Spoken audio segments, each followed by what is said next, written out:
Move to approve. Before we get started, we'd like to just, I guess the applause said it, but we'd like to say it as well. Thank you very much to the Heritage Middle Choir Voxoria.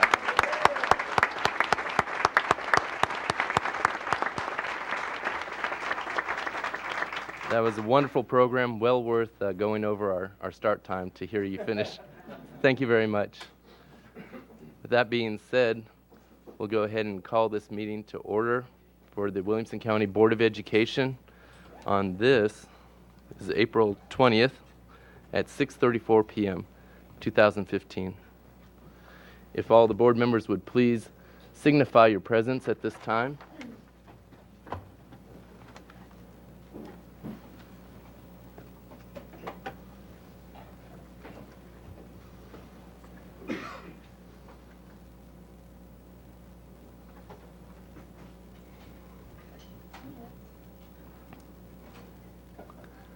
Thank you very much.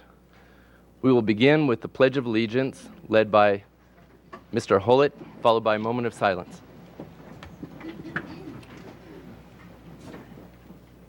I pledge allegiance to the flag of the United States of America and to the republic for which it stands, one nation, under God, indivisible, with liberty and justice for all.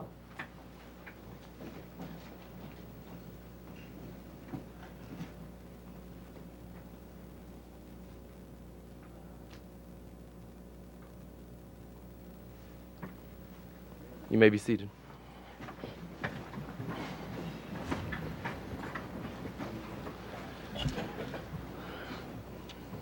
Before we begin with the approval of the agenda, I'd like to make a couple items known to the board and the public.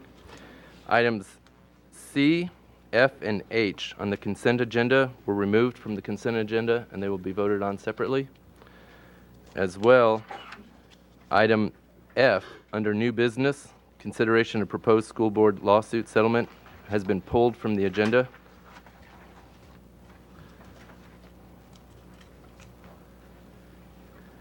And I'd also like the board to note the amended minutes for March 23rd, 2015, April 6, 2015, April 8, 2015, as well as the amended approval of acceptable use media release and internet safety procedures.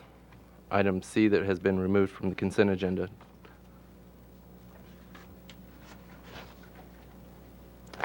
Do we have a motion for approval of the minutes? Approval of the consent agenda? Motion by Mr. Galbraith. Is there a second? Second by Mr. Wimberly. All those in favor say aye. Aye.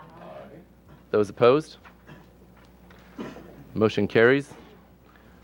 In approving the agenda, you approved the following items. Approval of school board meeting minutes, March 23rd, 2015, April 6th, 2015, April 8th, 2015. The approval of board policy revision, editorial 4.605, graduation requirements. The approval of recommendation for field trip fee requests. The approval of Power Mondays 2015-2016. The approval of Encore Summer Enrichment Program, approval of Franklin High School football field entry gates improvements, approval of Middle Tennessee Electric Membership Cooperative request for easement at Longview Elementary School, and the approval of Ravenwood High School girls' locker room improvements. We'll now move on to the public comment period. As some of you may have read in the news, we've changed the procedure for this public comment time. We will allow only 10 speakers, the first 10 that sign up. Actually, tonight we only had 9 sign up. And then each speaker will receive 3 minutes. Following each speaker, we will allow time for board members to respond, and then we will move on to the next speaker. Again, I'd like for everybody to remember that this is a time for the public to comment on how the school is doing, on improvements that you'd like to see implemented or or things that you'd like to see adjusted. That's the purpose of the public comments period. That being said, we'll begin with our first speaker, Gary Graham. If you please come forward. Good evening, ladies and gentlemen. I'd just like to, one thing before I start to comment. Thank you, board members, for providing the entertainment before the thing. I really appreciate it. And the kids did a very good job. What I would like to speak on was the Special Olympics that was held at Fairview High School track this last Wednesday. It was a rainy day, but the sun came out, and we finished the Special Olympics, and I want you to relay to the school and the administration, the kids, the faculty, and all the volunteers, and especially the community of Fairview, for putting on such a fine Olympics for the Special Olympics.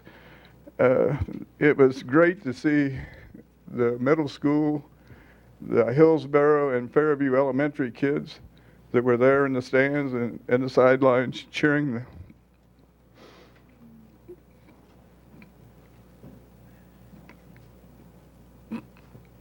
the athletes on. This is the first year for Independence High Transition 2 to be at Fairview. We had before attended up at Brentwood. And I was so impressed, and I was really the way it was put on, how well it was run, with all the community support, the support from the schools.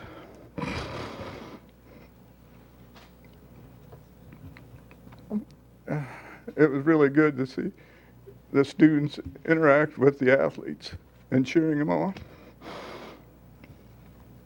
I just thank you, and it was a great day. Thank you, Mr. Graham.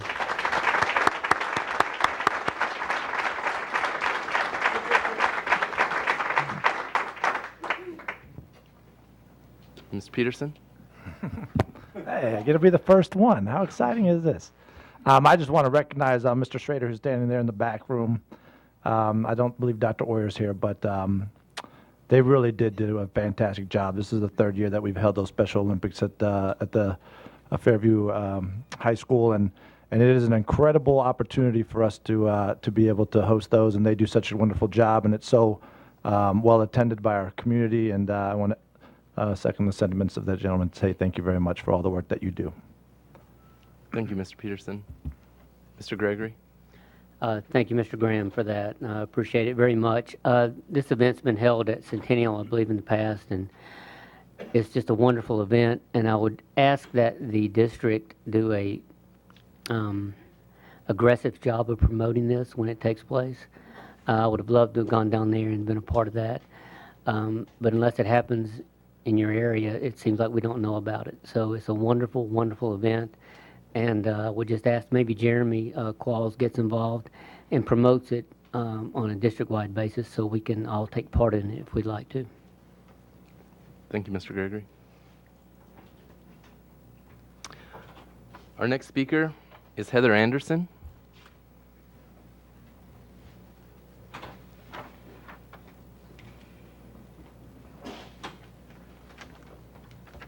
Hello.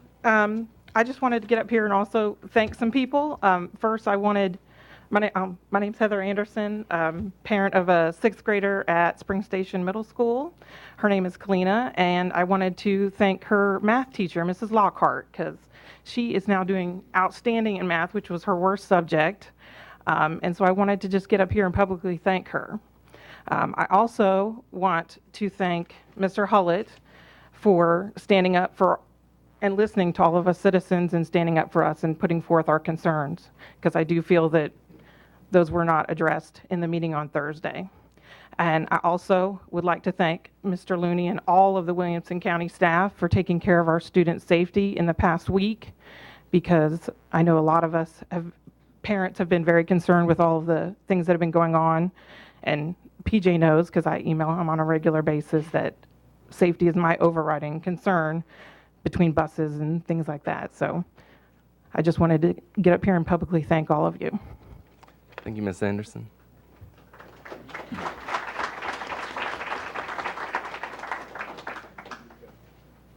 Would any board members like to respond? We'll move on to David Critchlow.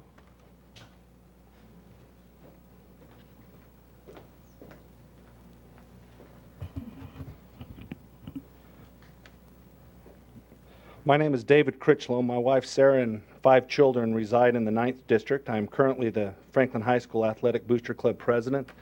I'm speaking on behalf of the parents who have and will have student athletes attending Franklin High School. We share your vision that Williamson County Schools will become a district recognized nationally for students who excel in academics, the arts, and athletics. Tonight I want to focus my comments on the vision of Franklin High School athletics. The Williamson County Schools' vision is to offer high-quality facilities to produce graduates prepared to further their opportunity to maximize their development in athletics. The Williamson County School Board of Education's goal is to provide and maintain adequate core facilities to meet the athletic vision of the district and provide teachers, coaches, and students with facilities, tools, and resources necessary to become a district recognized nationally for excellence in athletics. At Franklin High School, it is obvious that we currently fall well below your vision and goals. Franklin High School has been left behind. We have a long list of athletic facility needs that were compiled by the Franklin High School administration, coaches, parents, and student athletes. These items range from female student athletes having the same opportunities and/or facilities as male student athletes, to locker rooms, to facility space for all sport teams. Many of you attended the 2 Franklin High School parents meeting this year and toured the athletic facilities firsthand. We thank you. I believe those of you that toured the facilities agree with our assessment of need. For these reasons, we request that the school board support the formal request proposed from the school board to the Williamson County Commissioners and County Mayor to purchase the Columbia State Campus and Cheek Park properties for the use of Franklin High School academics, the arts, and athletics. As you know, Franklin High School has a current footprint of an estimated 35+ acres. With Columbia State and Cheek Park, Franklin High School would have an estimated 55+ acres. These acres would bring Franklin High School almost even with Brentwood High School. All other high schools in the county have a much greater footprint, anywhere from 75 to 100 acres. Without the purchase, Franklin High School will not be able to live up to the vision and goals. Also, it would prevent the district to be recognized nationally for excellence in athletics. We understand that Franklin High School administration, teachers, and students currently already use Columbia State for academic purposes. Acquiring the Columbia State campus and Cheek Park properties is the only choice to address the current needs at Franklin High School for academics, the arts, and athletics. I want to submit almost 2,200 signatures from individuals in the county that support this for the record. These numbers are growing. On behalf of all the student athletes, parents, and future parents of student athletes at Franklin High School, we are requesting your support to acquire Columbia State and Cheek Park properties for Franklin High School. We understand that that bid went out for bid today. Thank you for your support. Thank you, Mr. Critchlow. Thank you. Are there any board response? Ms. Emerson? I just want to thank you so much for bringing to our attention the great need for Franklin High School. My kids all went there, and it's the oldest high school in the county. It should be the belle of the county when people come and tour Franklin and see the city. It's right there, and it would be a shame to let her not be the example that she really should be for who we and what we are in Williamson County. I wanted to also tell you I had over 100 emails this week supporting the acquisition of Cheek Park and Columbia State. So I think you guys are doing a great job, and I'm very excited to be a part of this. Thank you. Thank you, Ms. Emerson. Are there any other board response? Thank you Ms. very Critchlow. much.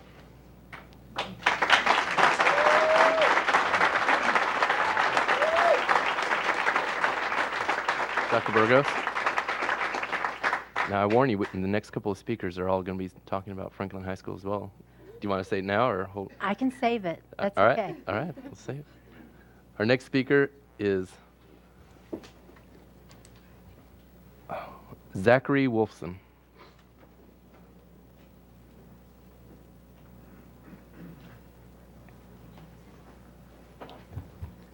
Okay, good evening. My name is Zach Wolfson, and I will be representing the student body at Franklin High School. Now, I'd like to start out with something. This is actually a written petition that that Lucas McIntosh and myself ended up leading at Franklin High School. We got 415, might I add, student signatures. So this shows that a lot of support for this whole situation. And I noticed that there were three kind of main points that were brought up. A lot of them were related to the arts, some were academic, and many were athletic related. Now, in regards to the athletics, I will relate with some, I guess, specific examples. Now, there was recently an issue in the males' weight room. What was happening was a lot of our own football players were doing wall sits on a cinder block wall. The issue was this wall actually fell on a lot of our football players and injured several of them, and even knocked down one of our strongest coaches on the team. Also, yes, it was quite dreadful. In regards to female athletics, I would like to mention how it's really incredibly underrated at Franklin High School and not given enough attention. For example, Franklin High School's men's athletic locker room is really quite dreadful right now, and while the female one, it's non-existent. And that's why I feel that that would be important to gain control of this land at Columbia State and Cheek Park. Now, in regards to academics, I feel we could definitely use the Columbia State campus for areas such as, especially some technology initiative related things such as coding and stuff. I've had many people come up to me and tell me that they want to start a coding club, but they don't have the means to do so. Also, Franklin High School needs room for additional classrooms. I believe we need 15, so Columbia State would definitely serve those purposes. In regards to the arts, the Columbia State campus has, I believe, a small stage which can be used for theater, and also has some areas for the band to use as a practice field, therefore opening up parking, which is very important for Franklin High School. A lot of our people have to park very far away from the school, and the band practices in one of the parking lots. If we got the band to practice on their own personal field, this would open up that parking lot, opening maybe 60, 70 spots. Now, I would like to say that I'm a freshman at Franklin High School, and I came here for the first time this year, and it feels like home. And like all homes, you need to end up upgrading them and expanding them over time, because if you don't, they simply become old and unused and neglected. Thank you, and if you have any questions, please ask. Thank you, Mr. Wolfson.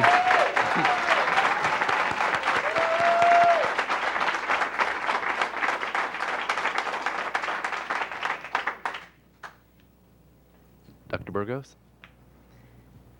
I am very impressed. First off, thank you very much for coming to speak. Thank you. You're welcome. It matters a lot to us what you all say. We're here for you. So the fact that you and the student body of Franklin High School are so engaged impresses me greatly. And I would like you to know that it impressed the entire board, the whole community of Franklin High School, that when we had our work session last Thursday, there was consensus to move forward with it. We don't even need to vote this evening on whether to move forward because the entire board is supportive to pursuing looking into this for Franklin High School. So Wonderful. Thank Thank you for you. your engagement. Thank you, Dr. Burgos. Mr. Cash? Mr. Cash? Well, I would just like to say, young man, you hit every topic of discussion for Franklin High School. I had 3 that graduated there, and it is due for a makeover. But more importantly, you are a gifted speaker, and you keep at it. Thank you for representing your students. Thank you, Mr. Cash. Our next speaker is Chuck Sugg.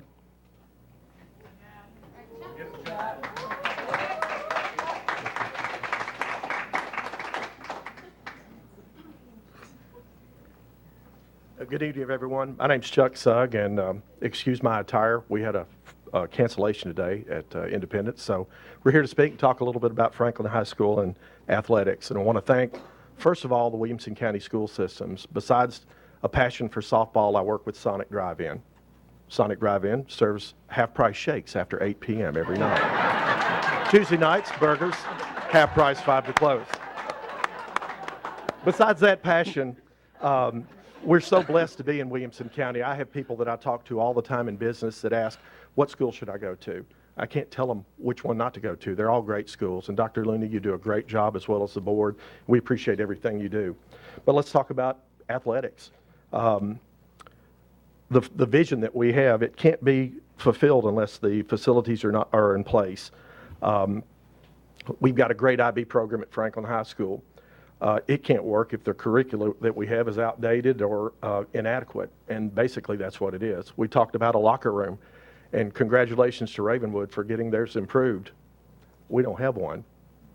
Well, I guess we do. Everybody's got cars and they can change in their cars, but we don't have locker rooms. We don't have strength and conditioning programs with, for our girls. And if you really looked at it from the perspective of a student athlete, and keep in mind the athletics is important, but the academics are very important. Where do you send your kid? Do you want to send them to a place that has the facilities and the desire to try to keep them up above the norm, or a place where you don't even have locker rooms? So we've done the best that we can with what we've got. I'm really proud of what the school has done with the limited facilities that we have, but it's time for a change. And I think that the acquisition of Cheek Park, the acquisition of Columbia State would give us that opportunity to put ourselves in a position where we can speak about realizing that potential. And it's there. There's a lot of great people coming from Grassland Middle School to Franklin High School, a lot of great people over there. My biggest worry, and I had some trepidation about speaking, was I didn't want to insult anybody. I don't want to insult the board for what they do and the school for what we've tried to do, but let's be realistic about it. We can do better, and we deserve better. So hopefully it's been approved, so I really don't need to say anything except half price shakes after 8. But thank you all. We did get lights, and my daughter asked me, Libby, who is the reason that I helped coach at Franklin High School, she asked me a few years ago, Dad, how come people don't come see us play at night? We don't have lights. We've not been able to host district tournament games because we don't have lights. We have to start our games early, so nobody's gotten to see a team play. And I will say this about our softball team. Over the last 2 years, we've done some things, as well as many of the other programs around the county, but we've had a record for wins, gone to the region, and went to the sub-state last year with facilities that would rival only teams you'd see in a Disney movie. So we appreciate your vote and look forward to seeing things improve. Thank you. Thank you, Mr. Sugg.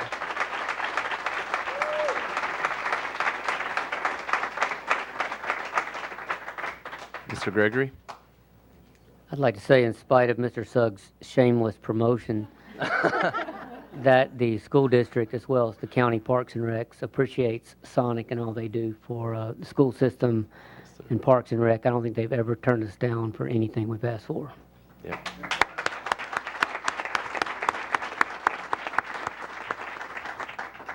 Thank you, Mr. Gregory. Our next speaker is Lori Cardosa Moore.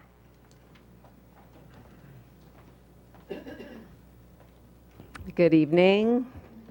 It's good to see all of you. I just wanted to talk about this week. It's been a hectic week, I know, for all of you, but I, as a parent with students in Centennial High School, is deeply concerned about what's happening with the threat of a terrorist attack, bomb threats, and communication with parents.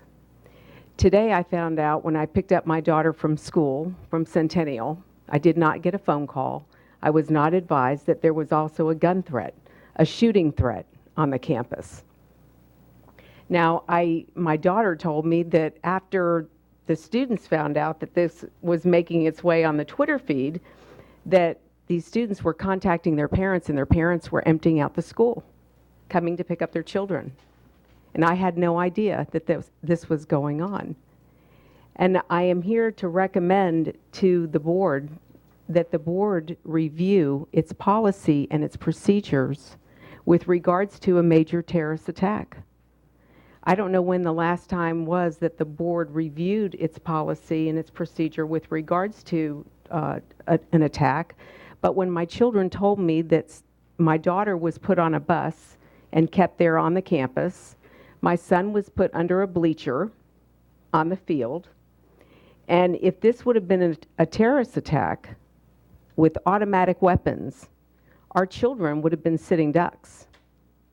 There is a terrorist training camp about 90 miles south in Alabama, and they actually have a school bus on their site, and they use it for training purposes.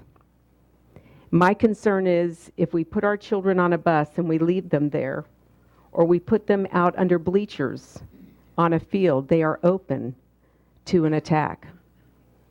And if anybody was watching the protocol that Williamson County Schools utilizes whenever there is a bomb threat on the campus, they automatically know that the kids are going to be removed from the building, and they become sitting ducks.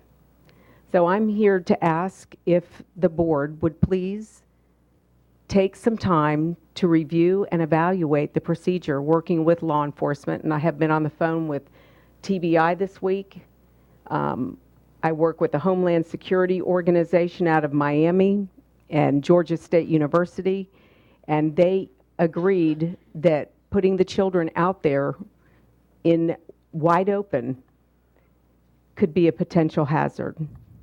So that's my thoughts, and I would like to hear what your thoughts are with regards to communication with parents, because I did get emails and I did get a phone call from Centennial High School when the threat came in with regards to the bomb threats, but I knew nothing about the shooting threat today. And I understand it was a gang member, and he informed whoever it was that arrested him that his buddies would take care of the job. So. Thank you. Thank you, Ms. Moore.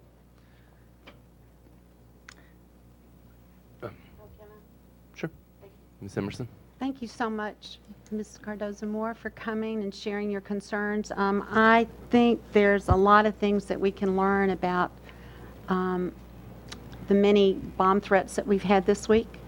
And I anticipate that there's going to be a lot of review and a lot of looking at the protocols that are in place because they're clearly inadequate.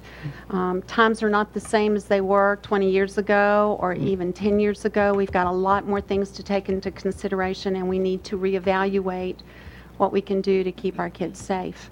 I think the points that you've brought up are very important, and the board will not take these lightly. And I can assure you that we will do everything that we can to not only work with the public and the parents, Sheriff Long, TBI, anything that we need to do to make certain that our children are not targets. Because clearly, with the scenario that you have shared, it's very obvious that we have fallen behind in terms of being aware. We're not acclimated to thinking on terms of ISIS or terrorists and those kinds of things, but we need to. And what better way to harm us than through our children?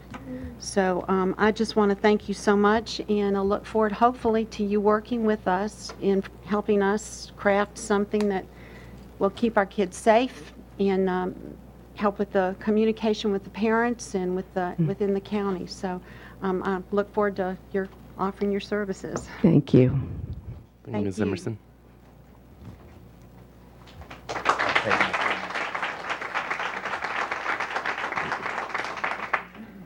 Our next speaker is Laura Dyra.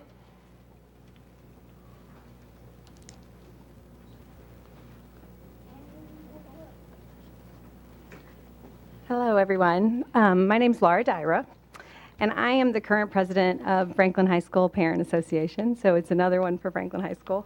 My address is 107 Lucas Lane in the Hunterwood subdivision, and I have 4 children in the district. I wanted to thank you all for the opportunity, and it sounds like your support for Franklin High School and this acquisition of Cheek Park and Columbia State. I'm speaking from an academic viewpoint as well as the arts and athletics. So some of the details on that. The Parent Association believes that this acquisition and the increased classroom space will have a major positive impact on FHS, the students' collective educational experience in many academic areas, the arts and the athletics. I'd like to make 2 points: why we need the space and what we'll do with it. First, we need Columbia State and Cheek Park for space and for safety. Increased classroom space would allow teachers to have classrooms instead of rolling carts. I don't know if any of you have ever walked through the hallways during the change of class periods.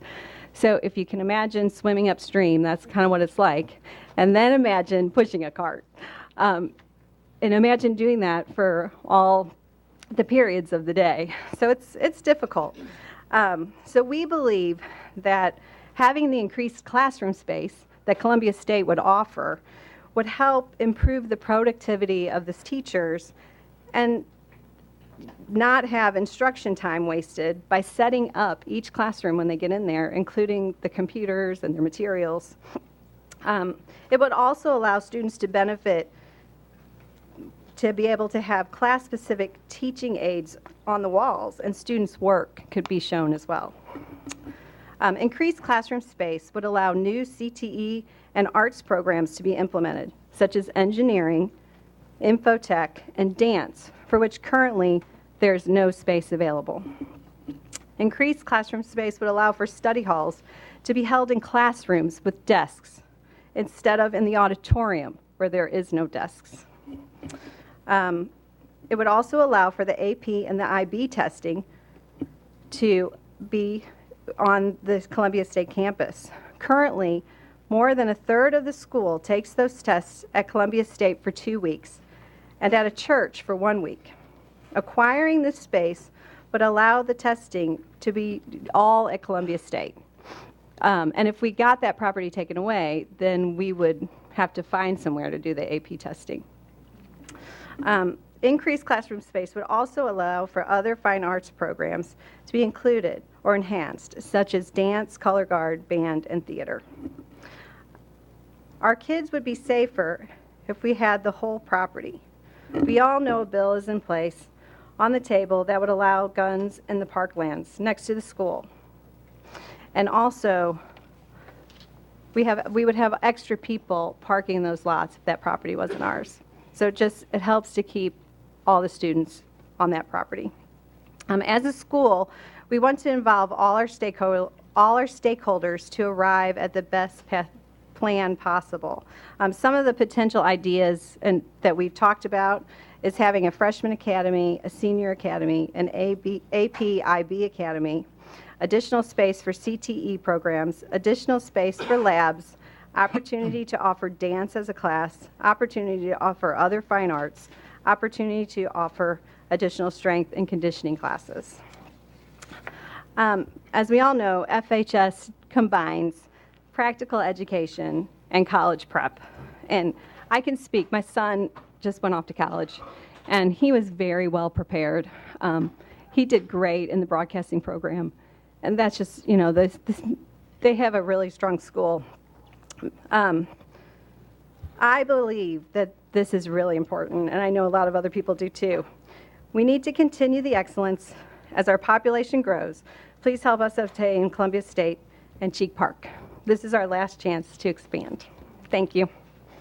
Thank you.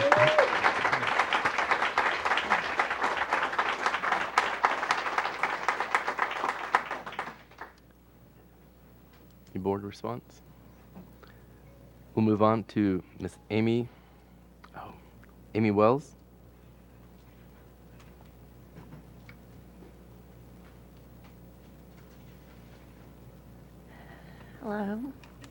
Hello. I'm Amy, a parent and taxpayer, and my address is 303 Gillette Drive. Can Zach come up here and speak for me? This is not my strength, but my heart is in it. Anyway, I was at the Thursday night work session. First, I want to say this, and I want to thank you all for coming together and deciding to move forward and focusing on integrity, accountability, and what's best for our students and teachers. Pride and humility are difficult to keep in check sometimes, but we all need to, and when we do, it is a sign of good character. And what I observed makes me have pride in our board. I'm here to talk about the website policy amendment that you may or may not be voting on tonight, but I hope that you can add further adjustments if you see the need. I was concerned because the one of the newspaper articles I read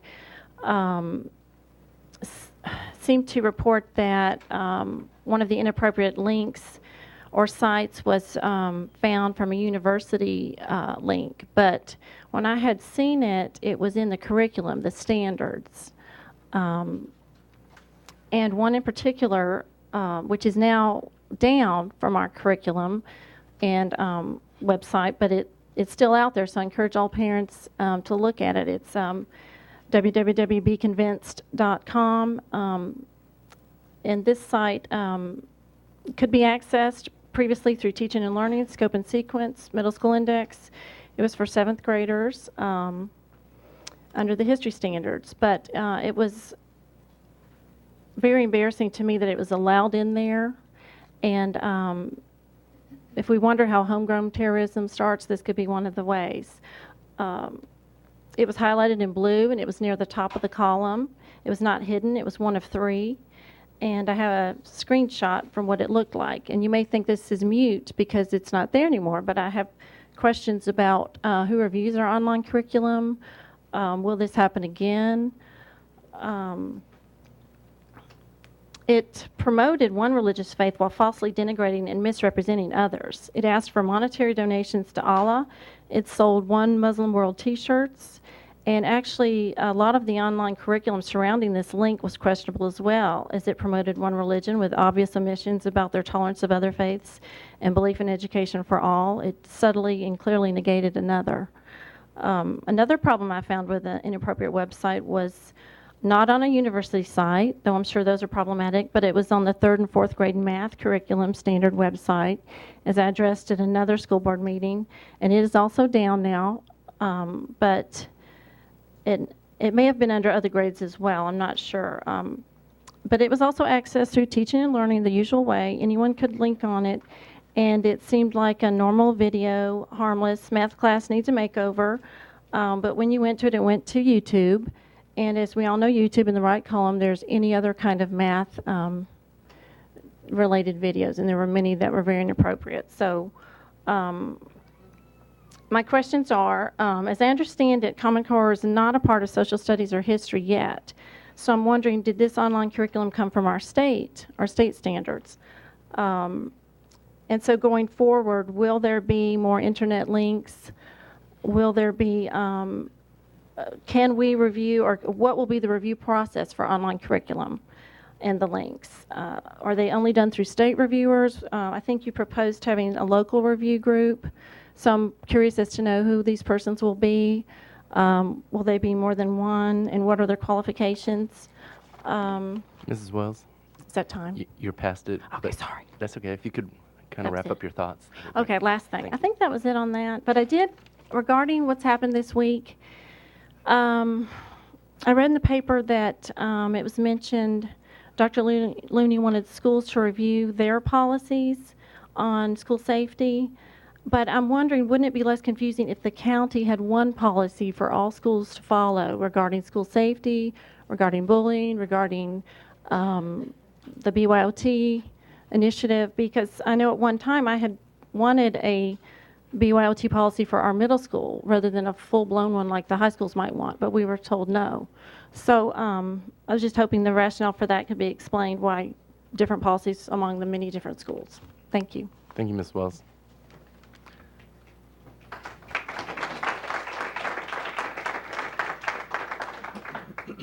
Any board response?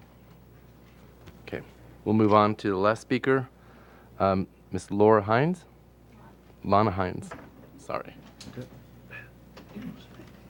Hi, Lana Hines. I'm at 1200 Firth, McKay's Mill.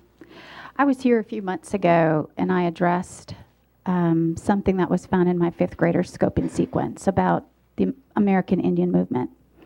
I grew up on an Indian reservation in South Dakota. I'm very, very familiar with the aspect of what AIM stands for.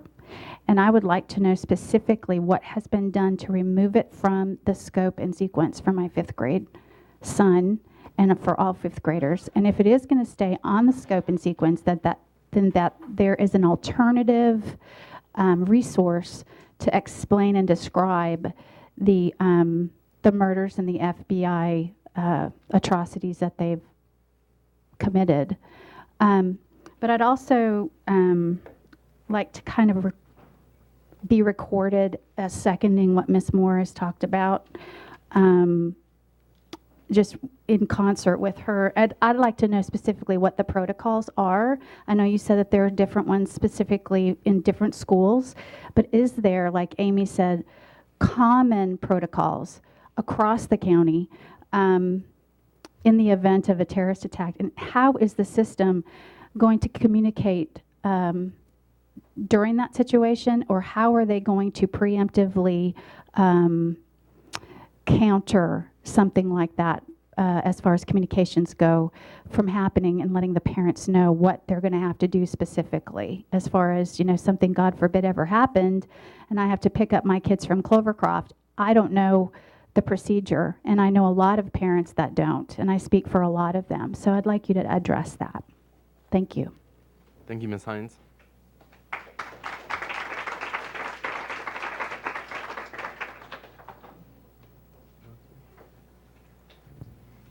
Dr. Burgos? Sure. I had actually kind of keyed in late after Amy's, but I'll try to address just a little of what you all said. A lot of questions were brought up. I can't answer them all, but I can promise you that we're dedicated to looking into them. And I specifically wanted to tell Ms. Wells that when we reviewed the policy about those links that you were referring to, because we also were made aware of those early on, some that were very inappropriate for our children. We brought them to Dr. Looney, and he was very quick to take them down, and as soon as they were brought to our attention, they're gone. And so in our policy, it became clear, I think the policy was the reviewing of web pages, which we will be talking about tonight, and we did change that policy to include the links, because you know, technology is changing as quickly as time is.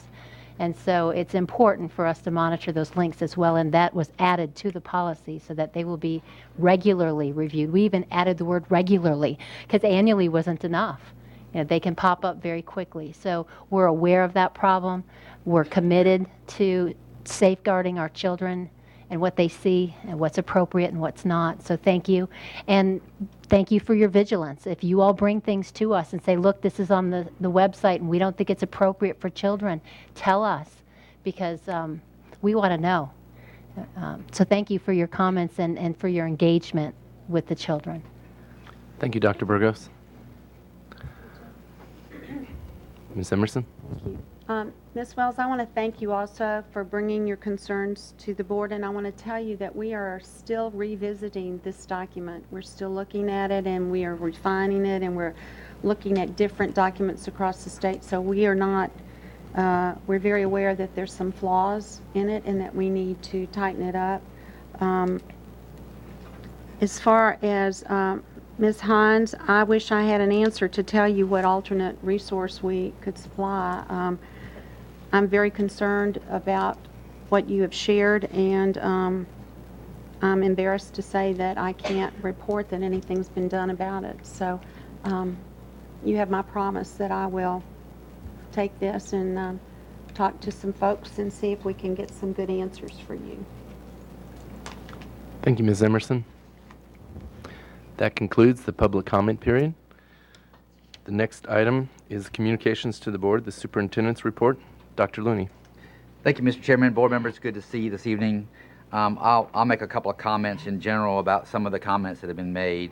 As it relates to the Ames information, the scope and sequence guide is currently under review. We finalized those in the spring and over the summer for implementation of next year. So any changes to the scope and sequence guide would happen between now and the fall when school begins.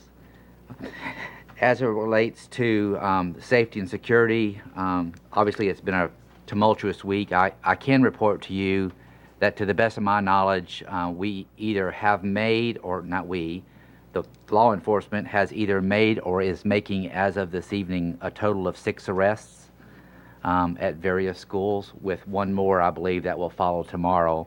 And that will actually bring closure to, I believe, every incident that we have dealt with.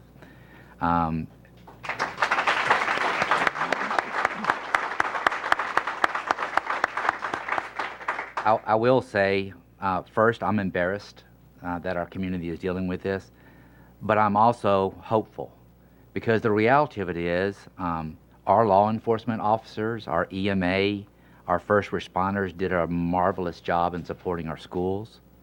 By far, overwhelming majority of our students are absolutely fantastic students that do the right thing every day, and I'm so proud of them.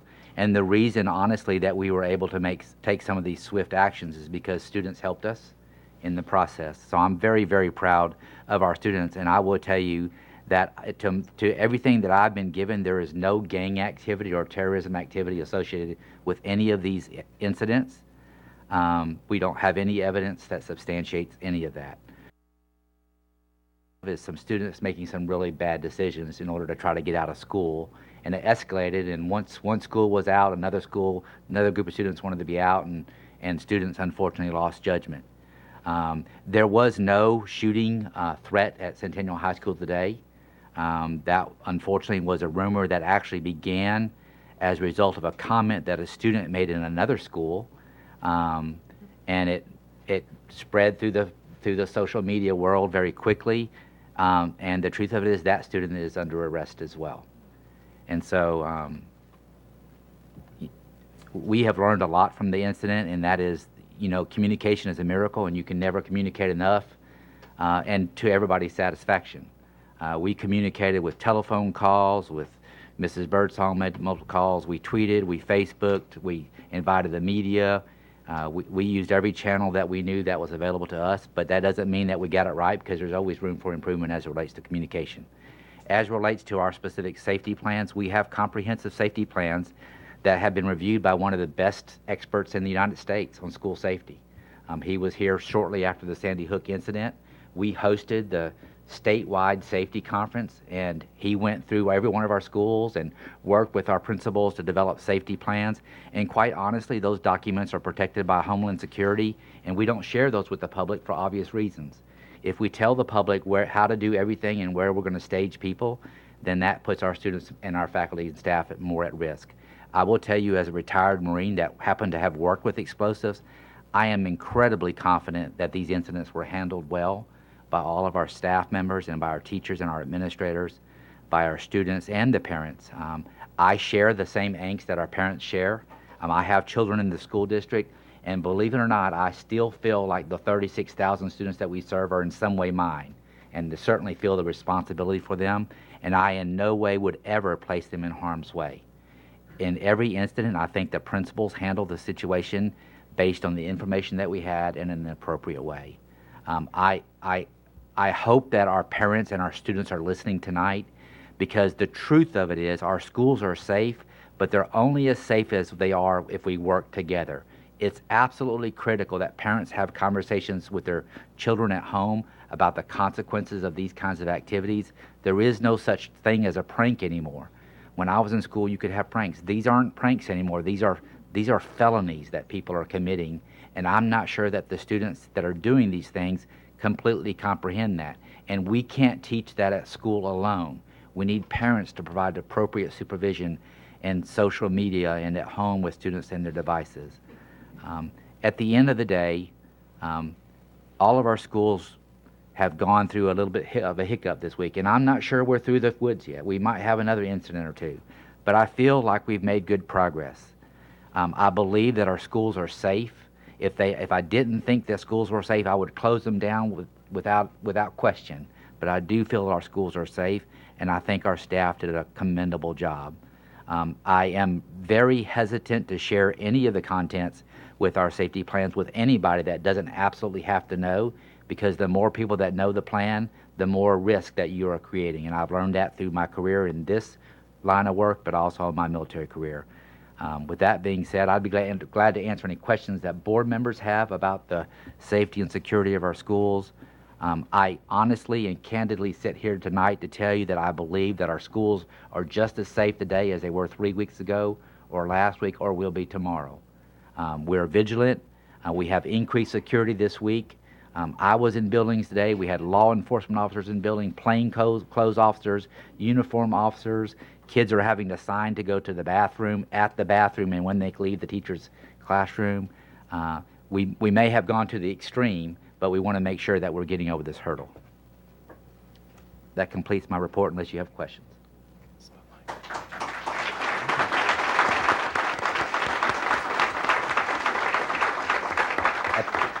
At this time, if there are no questions, Mr. Chairman and board members, I would like to call the infamous Mrs. Birdsong up to highlight some of the wonderful activities and students and faculty members that we have in the district. Board members, we are honoring students from every part of the county tonight. We are going to start with Drew's perfect ACT students. And we're going to start with Brentwood High School. This is Devin Buba, and he scored a perfect score on the ACT. We have two students from Ravenwood. The first one is Alyssa Parker, and the second is Sarah Yang. Three perfect ACTs. Congratulations to them.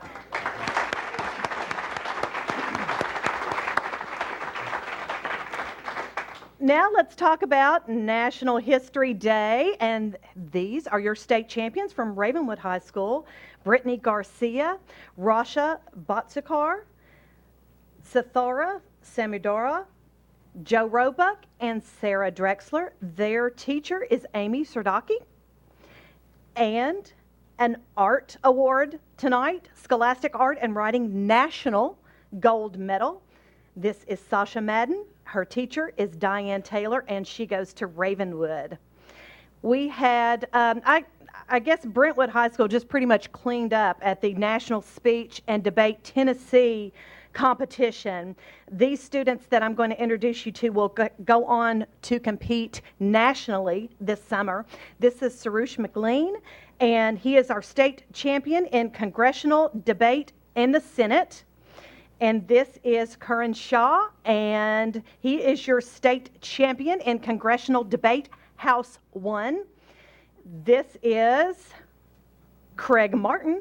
Craig is your state champion in congressional debate, House 2. Their coach is Harriet Medlin. And Brentwood High School, the team, there's your team right there. They actually won the National Speech and Debate Association Congress Sweepstakes Award for the state and the Lamar Alexander Cup for Most Outstanding Congressional Delegation at the Tennessee Tournament. Again, Harriet Medlin is their coach. Now, I think this is a neat honor.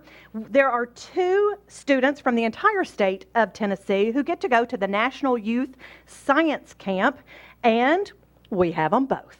This is Chris Cortez from Brentwood High School, and this is Jenna Nam from Ravenwood High School. They will be representing the great state of Tennessee this summer. Now let's talk about DECA, Distributive Education Clubs of America, because we have 14 state champions. And we are going to start at Brentwood High School, and this is Emma Fridge, and she is a state champion in Principles of Hospitality. This is Tosh Galbraith. Tosh is also at Brentwood, state champion, Principles of Business Administration Management. This is Ben Kazmiritz, and state champion in Business Law and Ethics. Emma Sanning, state champion in Hospitality Team Decision Making. Graham Nelson, state champion in Business Services Marketing. I think my battery, Tim, is not working here, or I'm not doing something right. There she is, Lily Lee, state champion in Hotel and Lodging. And Kathleen Groom, state champion in Quick Service Restaurant Marketing. Will Wallace, state champion in Marketing Management. And Caroline Williams, state champion in Financial Consulting Services. Their teachers are Lisa Neese and Melissa Bayshore. But Independence also had a state champion. This is Stephen Carter, and he's a state champion in Role Play Business Finance. This is Jeremy DeVonald, state champion in Role Play Principles of Business Administration, also from Indy. And this is Christian Pewitt and Josh Ellis, state champion, Role Play for Travel and Tourism Team Decision Making. And one more from Independence, Jake Current and Trent Starr, state champion in Role Play and Sports and Entertainment Team Decision Making. Their teacher is Will Schism. And in DECA at Ravenwood High School, AJ Way, state champion in Business Financial Individual Series event, Donna Smith and Scott Farrell, his teachers. Now, FCCLA state champions from Franklin High School, Anna Grace Cathy, Peyton Cantrell, and Hope Heckman. They are state champions in Illustrated Talk Occupational. And also from Franklin High School, here's Caitlin McFarland, state champion, job interview, occupational. And also Franklin High School, this is Rachel Calhoun, state champion, creed and occupational. Their teacher is Angie Cathy. And HOSA, here is your HOSA state champion in medical terminology from Fairview High School, Savannah Hester. Her teacher is Christy Brummett, and you might have read about Savannah in one of our past issues of In Focus because she is an academic all-star for this school year. Had to get my little plug in there. All right, and another HOSA state champion from Independence High School. This is Jacob Netterville. And his teacher is Brandy Mangrum, as is Mackenzie Hollister, a state champion and outstanding HOSA chapter. Again, Brandy Mangrum. From Summit, and I went too fast, there's Jaden Cartelli from Summit, HOSA state champion in home health aid. And also from Summit, Caitlin McKay, Elliot Gardy, and Riley Bethman, state champions in biomedical debate. Teachers, Christina Isong and Denise Asbury. This is Drake Lyle. He is your Youth and Government 216 governor. From Ravenwood, Josh Landon is his teacher. Now, please meet the state championship in basketball, Tennessee Special Olympics County champs from Fairview Middle Schools. This team, they call themselves the Sharknadoes.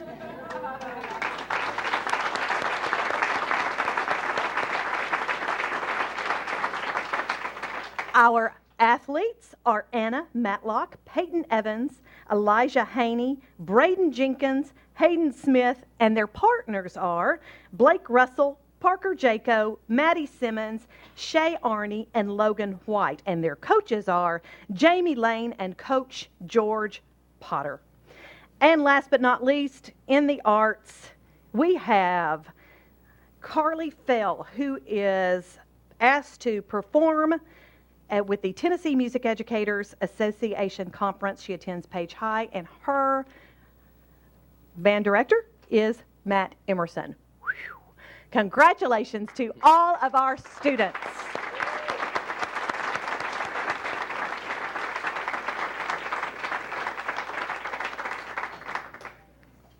Thank you, Ms. Birdsong. Next is the board chairman's report. First, I'd like to thank Deputy Calvani and Deputy Liggett for your service to us tonight. Thank you very much. As well, I'd like to, again, thank Voxoria. I believe that that's how you say it, Voxoria, from Heritage Middle School. And they did just a wonderful job. And I know they're probably gone, but thank you, Marlena. Thank you for sharing them with us.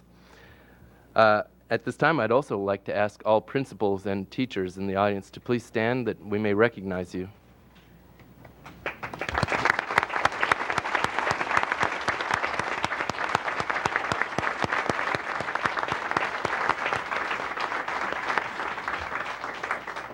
Again, thank you for joining us tonight. Thank you for your service to our county. At this time, I'd like to recognize some of the committees and ask the chairman of those committees to report on their committees. First, the Athletic Committee, Mr. Gregory. Thank you, PJ. I'm been honored to ask the chair of the Athletics Facilities Committee, and I am grateful to the board members who have agreed to join me in serving on that committee.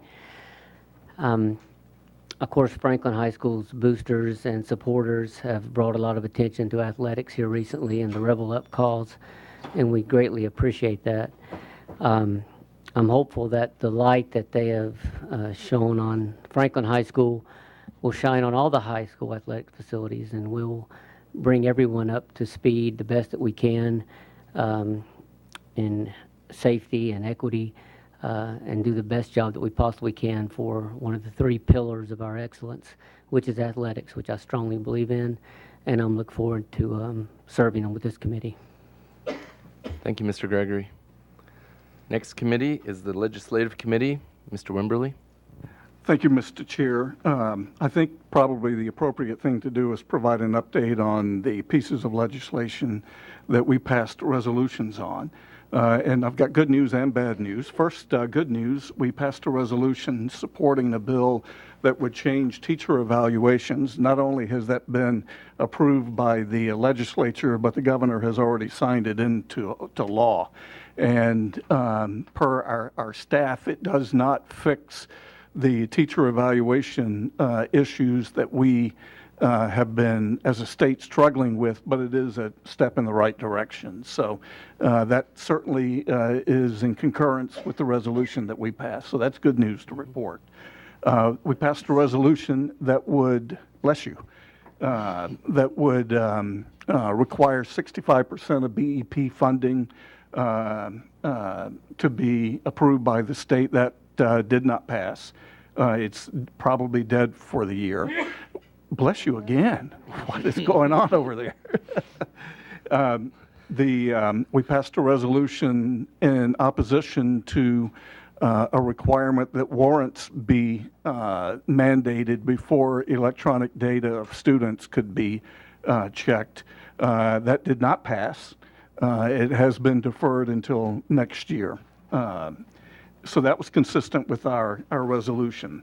One of the others that we passed a resolution opposing vouchers for students who have IEPs, individual education programs. That one is in a critical point. It goes to the floor of the Senate tomorrow. It goes to one of the House committees tomorrow, subcommittees. And at this point, it's hard to tell what the status of that one will be, but we should know in the next few days, kind of a critical point. Guns in parks, the conference committee, the House and Senate, as you know, passed different versions of the Guns in Parks bill. The conference committees have agreed that still needs a full floor vote. We don't know what the final language will be. We don't know what the governor will do with it if it passes the legislature as it is. But as recently as today, I have been reassured by members of the delegation again that that we should be okay, regardless of the format of the bill, as far as being able to continue to prohibit guns where school activities are being committed. We may have to purchase some signs, which we have approved the funds for that if necessary, and we should know within the next week or so exactly how that piece of legislation will end up. This one was not one we passed a resolution on, but the House and Senate have both passed the governor's budget. And this is rather material for us. It includes funds for teacher pay raises, also extends the number of months that the state will pay for insurance coverage for our teachers. So we should net out of the governor's budget 3.2 for the BEP section. And out of the insurance formula, we should net about $815,000. So in my way of looking at things, that's pretty good news. And since it is the governor's budget and it has passed the House and Senate, I think I would assume that he's probably going to sign it into law. And kind of where I think that you know, the legislative session will come to an end at some point, and what I thought we could do is at the end of the session, we can prepare a report again on certainly the bills that we passed resolutions on, but I think we can also put together fairly easily a report that gives the status of the 60 or so bills that we were watching. Then I think our job will be done for this year. Thank you, Mr. Wimberly. That was a great report. And then our next committee is the Superintendent Evaluation Committee. Mr. Hullett. Thank you, Mr. Chairman. Oh, Beth, do you want to go? I was just going to thank our legislative committee. They did a. Could you turn on her mic, please? She's on. I guess we're all in the mood for thanking tonight, but there really is a lot of thankfulness here, and I wanted to appreciate our members on the legislative committee. They did hard work. It's hard keeping up with those bits of legislation and them reporting back. So I just personally wanted to thank all of you for being on that committee. Thank you, Dr. Burgos. Mr. Hullett. All right. Not a vast update. Just in the next few weeks, probably the first part of May, first or second week of May, the committee will meet, and we're going to take the established framework that we have and begin adding details and further definition to that framework. Thank you, Mr. Hullett. And the last item for the board chairman's report, as you may or may not know, Independence High School is hosting a trivia contest on this Sunday, April 26th from 2 to 5. And this school board has put together a team. And then we went ahead and challenged Dr. Looney to put together a team for a battle of wits, as well as I believe Williamson Strong is putting together a team. And just invite the whole public to come and see a great show, as well as supporting the PTSO down at IHS. Thank you very much. That concludes the board chairman's report. We will now move on to new business. First item of business is board policy revisions, first reading, 4.407, web pages. It's on page 115. Dr. Looney.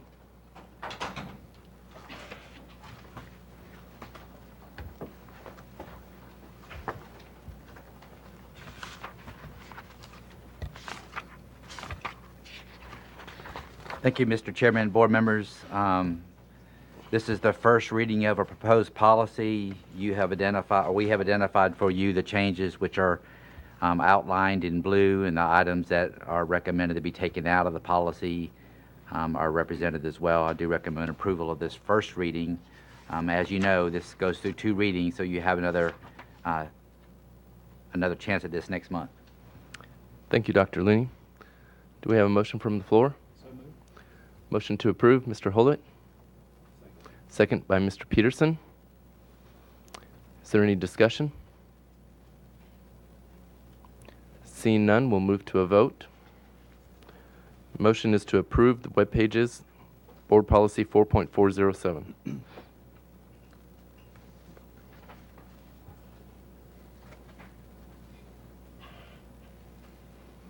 Your vote is 12 yes, 0 no.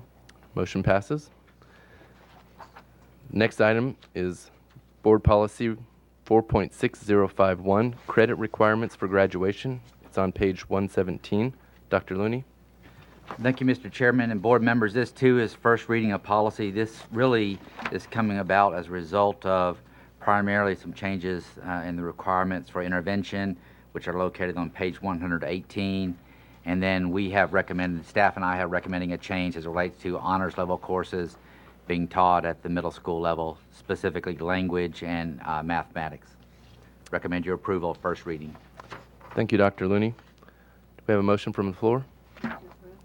Motion to approve by Dr. Burgos, second by Ms. Emerson. Is there any discussion? Ms. Curley? Yes, on page 119, line 18, final exams worth 25% of that semester's grade. Is that currently state law, or is that up to each individual district to determine? Yes, ma'am, it's a requirement of the state, but as far as we have some final exams that are not EOCs, and so we weight them the same as we do the EOCs. For the classes that do not have an EOC, they take a final exam. Okay, but in the percentage, though, is in fact dictated by the state, or is it up to the LEA? Or is there a range recommended by the state and then the LEA determines? There's a range recommended by the state for EOCs. Okay. And do we know what that range is, or can we? I think it's 15 to 25%, if I recall correctly. Is that something we can get verification? I can certainly have it for the second policy review. Okay, thank you. Thank you, Ms. Curley. Any other discussion? Seeing none, we'll move to a vote. Vote is to approve the 4.6051 credit requirements for graduation first reading.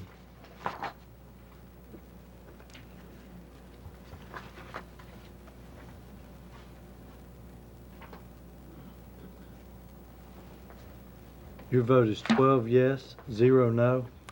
Motion is approved.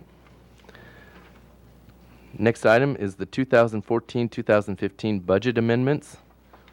First item, Central Cafeteria Fund. It's located on page 122. Dr. Looney. Mr. Chairman, board members, this is just simply moving funds from one place to another in the Central Cafeteria Fund. This is a self-sustaining fund, does not require taxpayer support. I do recommend approval. Thank you, Dr. Looney. Is there a motion from the floor? Motion to approve, Mr. Gregory. Second, Mr. Cash. Is there any discussion? Seeing none, we'll move to a vote. Motion to approve the Central Cafeteria Fund amendment. Your vote is 12 yes, 0 no. Motion is approved. Next item is the Extended School Program Fund, page 123. Dr. Looney. Mr. Chairman and board members, this is a resolution for $170,000 for the Extended School Program Fund. This fund is funded by fees from parents. Once again, this is a self-sustaining fund, no taxpayer dollars associated with it. Do recommend approval. Thank you, Dr. Looney. Do we have a motion from the floor? Motion to approve, Ms. Emerson. Second by Ms. Curley. Is there any discussion? Seeing none, we'll move to a vote on the motion to approve Extended School Program Fund budget amendment. Your vote is 12 yes, 0 no. Motion is approved.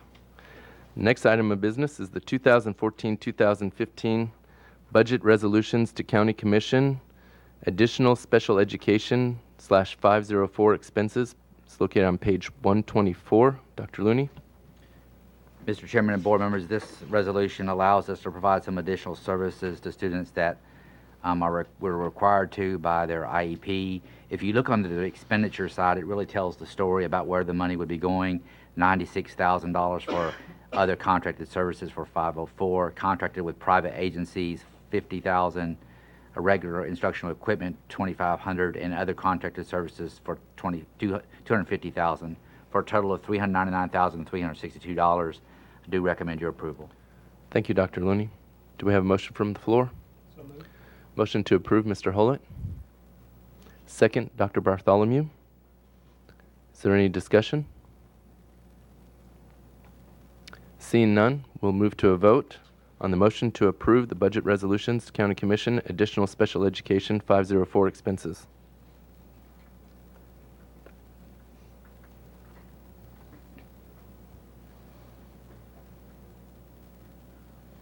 Your vote is 12 yes, 0 no. Motion is approved. Next item is 2014-2015 budget resolutions to County Commission overtime. It's located on page 125. Dr. Looney. Mr. Chairman, board members, this is really a function of us being underhired on bus drivers. Therefore, we're having to pay our regular drivers overtime for running the second and third and routes, and along with field trips. This is for $100,000. I do recommend your approval. Thank you, Dr. Looney. Do we have a motion from the floor? Motion to approve, Dr. Burgos. Second, Dr. Bartholomew. Discussion, Mr. Galbraith.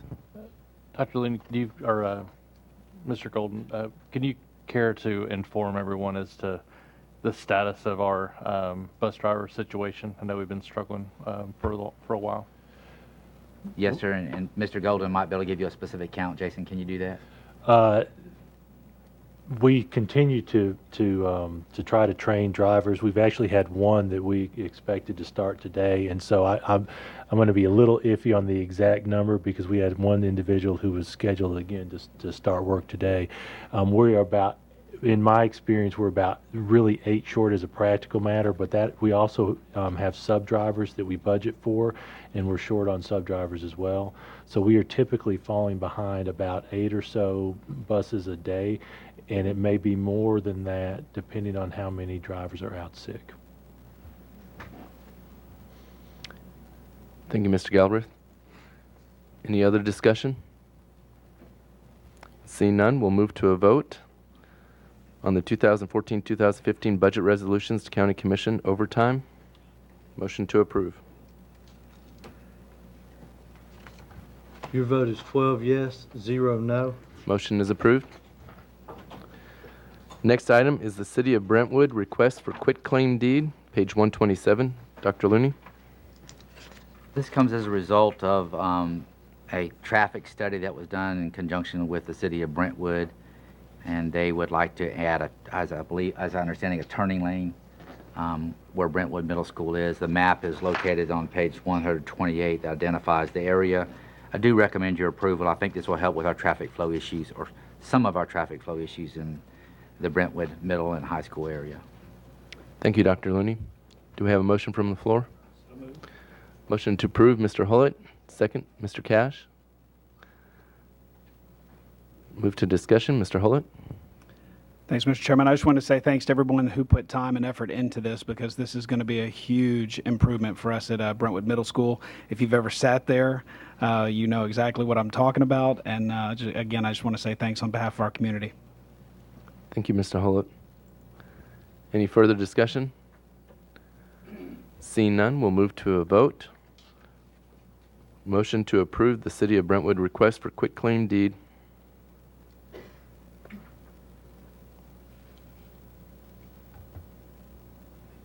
Your vote is 12 yes, 0 no. Motion is approved. Next item is the City of Fairview request for quitclaim deed. Dr. Looney. Thank you, Mr. Chairman and board members. I'm really excited about what Fairview is doing. They're really working on making the schools walkable within the community. This would allow them to apply for and hopefully receive a grant to add sidewalks along the Fairview Middle School property line. Do recommend your approval. Thank you, Dr. Looney. Do we have a motion from the floor? Motion to approve, Mr. Peterson. Second, Ms. Emerson.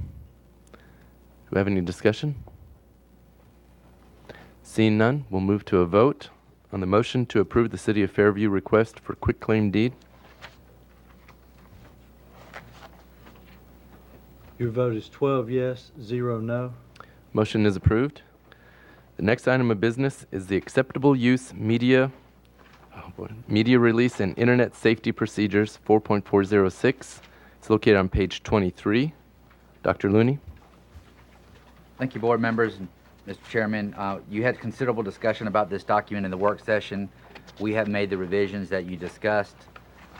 We're about a month behind in getting this done. I do recommend your approval at this time. Thank you, Dr. Looney. Do we have a motion from the floor? Motion to approve, Mr. Wimberly. Second, Mr. Peterson. Is there board discussion?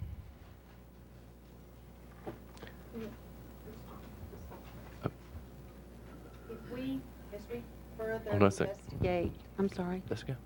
That's all right. Go ahead. Go ahead. No. Go ahead, Ms. Emerson. I'm sorry, my button stopped. Go ahead. Ms. Emerson, you're recognized. Thank you, I appreciate it. Are we, as we further investigate this, using some of the things that have been proposed with other internet procedures in different counties across the state, we can come in and make those amendments as necessary, can we not? Thank you, Ms. Emerson. I believe that question was directed at me as the chairman. Just as policy making, yes. Yes. There is a policy review process. Yes. And Mr. Peterson, as the chairman of the policy committee, you would make it I would make it to him. a request to Mr. Peterson. If I may, Mr. Chair, add something to that.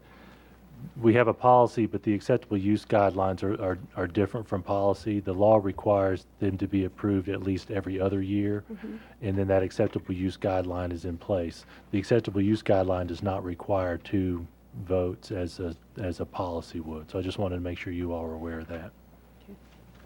Thank you, Mr. Golden. Thank you, Ms. Emerson. Thank you. Mrs. Curley?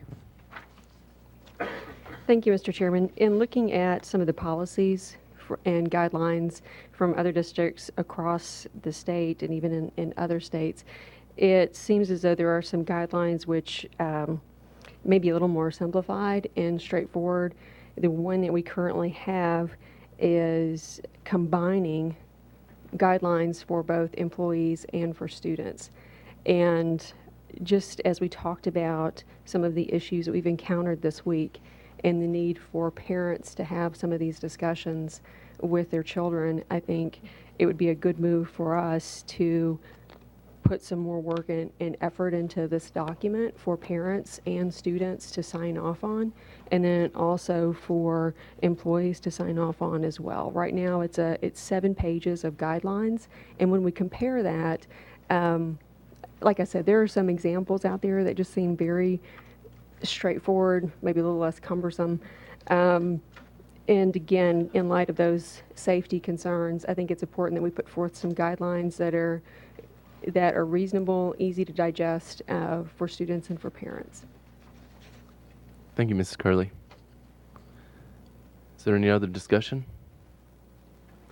Seeing none, we'll move to a vote on the motion to approve the acceptable use, media release, and internet safety procedures 4.406.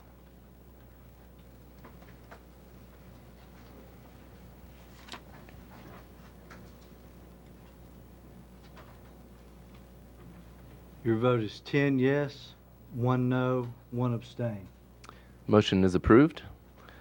Next item of business is the special high school course applications.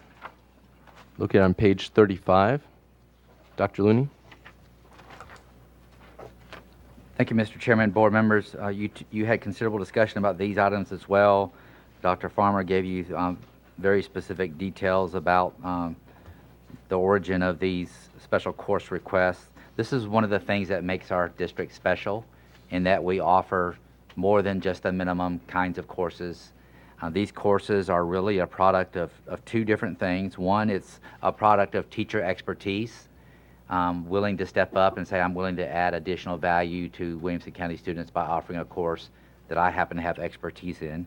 And the second one is the Career Technical Education Department is revitalizing our program areas, and specifically many of these courses pertain specifically to Renaissance High School and their new approach to providing high quality educational opportunities for their students. I do recommend approval. Thank you, Dr. Looney. Do we have a motion from the floor? Motion to approve, Mr. Peterson. Second, Mr. Hullett. Move to discussion. Ms. Curley? Yes, I would like to ask the board if we would entertain voting on these individually or voting on art and the American identity separately from the other block, because there seemed to be a lot of conversation and concern, particularly around curriculum and textbooks and materials.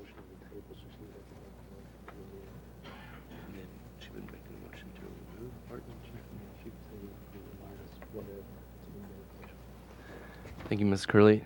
If I understand you correct, are you making a motion to amend the Yes. the course requirements? And your amendment would be To vote on art and the American identity separately from the others, the other courses. perhaps it would be better if we Vote made the amendment to vote on all the items individually. without art and the American identity, and then Yes. have that as a separate vote. Okay. Yes, thank you. Not a problem. All right, so there's amendment on the floor to remove art and American identity from the high school special course applications motion to approve. Is there a second? Ms. Emerson?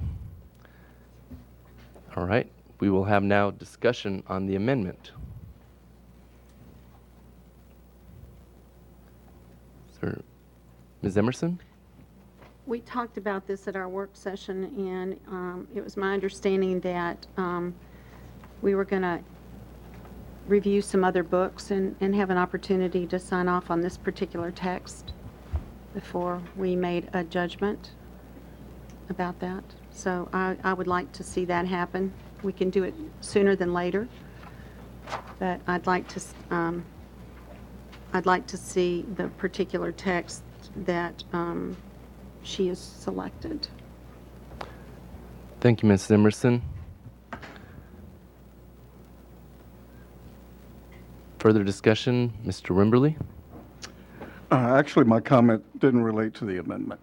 Okay, thank you. Mr. Gregory? Neither did mine. Okay, sorry. Dr. Burgos? Mine, I think, does have to do with the amendment. I first wanted to thank all the teachers who are willing to do all this extra work, because that's what it is and I don't want the particular teacher who has put forth this course to feel picked on, because that has nothing to do with that. It just has to do with our responsibility to ensuring that curriculum reflects our values and the guidelines in the textbook selection review process. And so we just wanted the opportunity to review it, and don't want the teacher to think that we're canceling the course by any means. Just the opportunity to look at the materials that she proposes that she's going to use. That's all. Thank you, Dr. Burgos. Mr. Galbraith? I think as we discussed at the work session, I think the review of the textbook is independent from approving the course, and so I would be against the amendment and vote on them all together, with the understanding that, as I thought we agreed, that we would establish some type of review procedure for a textbook. I think we identified that these textbooks kind of fell outside the textbook adoption process because they don't have to fall through the state. I think it was probably good policy that all of the textbooks for the curriculum would come forth for board approval, and there probably be, if there are alternative texts to review, that if possible, a committee such that we created for the to apply for state law would be applied here. I'm completely fine with that. Hopefully I think the teachers would like the opportunity to review. I know they've done the review on their individual classroom. I think this would just involve some peer review and see what everybody else thought. So I guess I'm saying I'm against this amendment, and let's vote them all together. Thank you, Mr. Galbraith. Mr. Peterson? I just wanted to ask Mr. Gaddis, this is a college book, correct? I think I heard that at the work session. This is a college book, so this is the textbook they're using in college? Okay. It is a college level text. Okay. Thank you, Mr. Peterson. Ms. Emerson? I just want to thank you, Mr. Galbraith, for what you said. As a teacher, I understand that it's toward the end of the year. She's got a lot of prepping to do. I'm sure she's excited about wanting to do this. And with the stipulation that the book we can determine collectively after we have a chance to review it, she does need to go ahead and get her application approved. So I would move to allow that application to be approved, understanding that the book at this point has not been approved. If I may, Mr. Chair, Ms. Emerson mentioned moving. Are you rescinding your second on the motion to amend the As long motion as to the book in question is reviewed before we pass on it, yes. Okay. I can certainly, I agree with Mr. Galbraith's understanding, and will certainly confirm to you this evening the agreement, as I understand it, that we had at the work session, was that we would move forward with the course approval so that students could register, right, and that we would bring the material back to you for consideration. Okay. Thanks. Thank you, Ms. Emerson. The motion, because you did second it, it stays on the floor until Ms. Curley removes it, and then it takes two. So the motion is to amend this motion is still on the floor at this time. Is there any further discussion? Ms. Curley? Yes, while there was concern about the textbook as well, I think when we start to look at the course standards, again, we're looking at things at a 30,000 foot level, so to speak. And so when we start talking about, looking at the study of art and architecture in the context of social, cultural, economical, and political changes in American history, and how artists and architects in turn influence those changes, that could be interpreted in a number of ways. And, yes, there may be a text and there may be some different options available from a text standpoint. And when we look at these standards, again, we're looking at things at a high level. Again, it's more the overall curriculum as well, that there's not a lot of transparency to at this time, and that's what's bringing the uneasiness, at least for me. Thank you, Ms. Curley. So the motion to amend the motion is still on the floor. I'd like to give a point of information to the board. As you know, I don't normally comment. However, my son was in AP Art History at Independence High School and had Ms. Helm as his teacher. And if he were not a senior, he would be signing up for this course for next year. Just a point of information. No further discussion. We will move to a vote on the amendment to remove art and the American identity from the motion to approve the high school special course applications.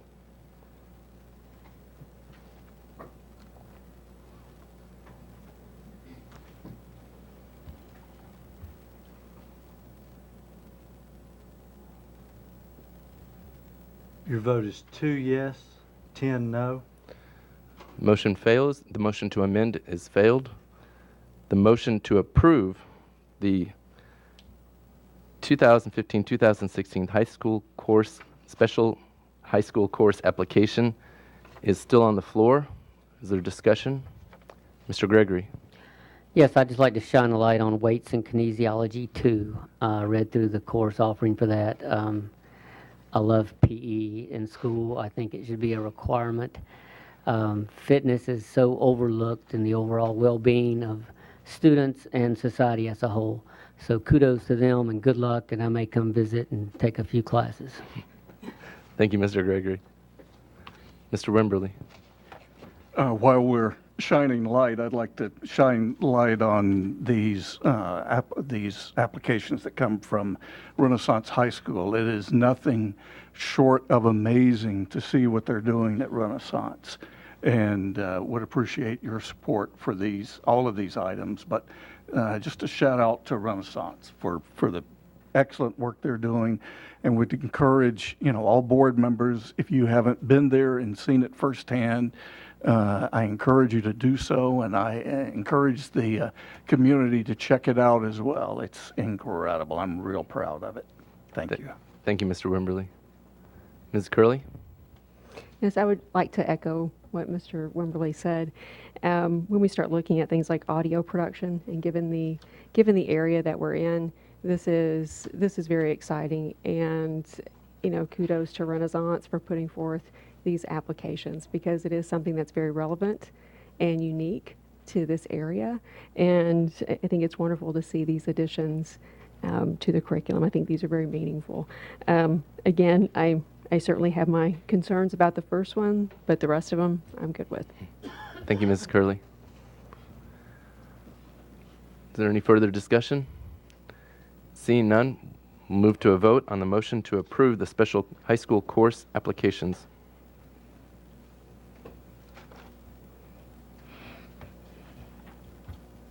Your vote is 12 yes, 0 no. Motion is approved. Next item of business is the facility use fee, page 101. Dr. Looney.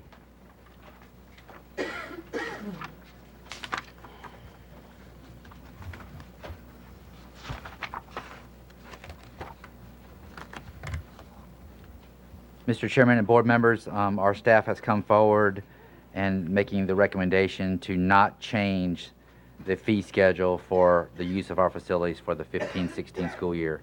Recommend your approval. Thank you, Dr. Looney. Is there a motion from the floor? Motion to approve, Mr. Peterson. Second by Dr. Bartholomew. Motion is on the floor. Is there board discussion? Ms. Curley? Yes, I had specifically asked that we pull this agenda item out, and this is more for transparency for those who may not attend the working sessions, but are certainly tuning in tonight. Some of the questions that came up the other night were relevant to the upgrades that we've made to a number of our facilities and the fees that we're charging. It seems as though the last time a study was conducted was in 2005, and my concern is one of, are we in fact covering our cost with this current fee structure? And so that's the part that is lacking just a little bit of clarity for me. It's not that we want to have this as an ongoing profit center. I mean, yes, these are taxpayer dollars that are funding these facilities, and we certainly want them to be utilized by the community. At the same time, those that are in fact leasing these, we want to make sure that we're in fact covering our costs. Thank you, Ms. Curley. Is there any further discussion? Seeing none, we'll move to a vote on the motion to approve the facility use fee.